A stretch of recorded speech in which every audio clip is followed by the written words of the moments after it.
कहीं गैस की कमी नहीं है, पेट्रोल डीजल मिल रहा है, कठिनाइयां है, समस्याएं है, फिर भी उसके बावजूद हमारी सरकार ने जो नीतियां अपनाई है उसके कारण आम आदमियों को किसी प्रकार की तकलीफ नहीं है और लोगों को रोष नहीं है।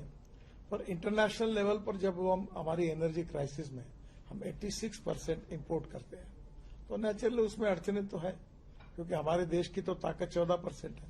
पर अब हमने देश में इलेक्ट्रिक कार लाई है, इलेक्ट्रिक स्कूटर लाई, इलेक्ट्रिक बसेस आई, हाइड्रोजन पे हम काम कर रहे हैं, इथेनॉल की गाड़ियां आई।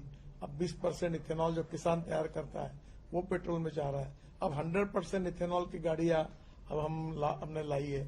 इतना ही नहीं तो अब राइस स्ट्रॉ से, परली से हमने 15 कंपनियां बिटुमिन बना रही है, क्योंकि हमको बिटुमिन लगता है, वो भी हम इम्पोर्ट करते हैं।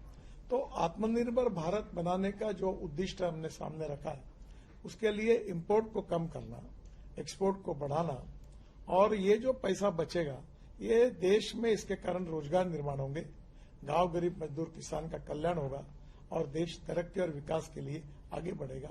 यही सोच है और उसी आधार पर हम आगे बढ़ने की कोशिश कर रहे हैं। नितिन जी, आप तो वोटर ही रहे हैं रिन्यूएबल एनर्जी के बहुत ज्यादा, आपने इलेक्ट्रिक की जैसे बात की, तो आपको लगता है कि अब जो ये क्राइसिस हुआ है इससे एक सबक होना चाहिए कि हमें जल्दी और रिसोर्सेज की तरफ मूव करना चाहिए?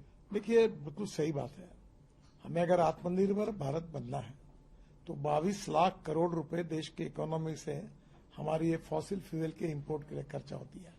आज हम सोलर पावर तैयार कर रहे हैं, आज हमारे यहाँ बड़े पैमाने पर पावर की निर्मित हो रही है और इसलिए अब electric truck, electric buses, electric car, electric scooter के सेल में 40-50% तक बढ़ोतरी हुई है।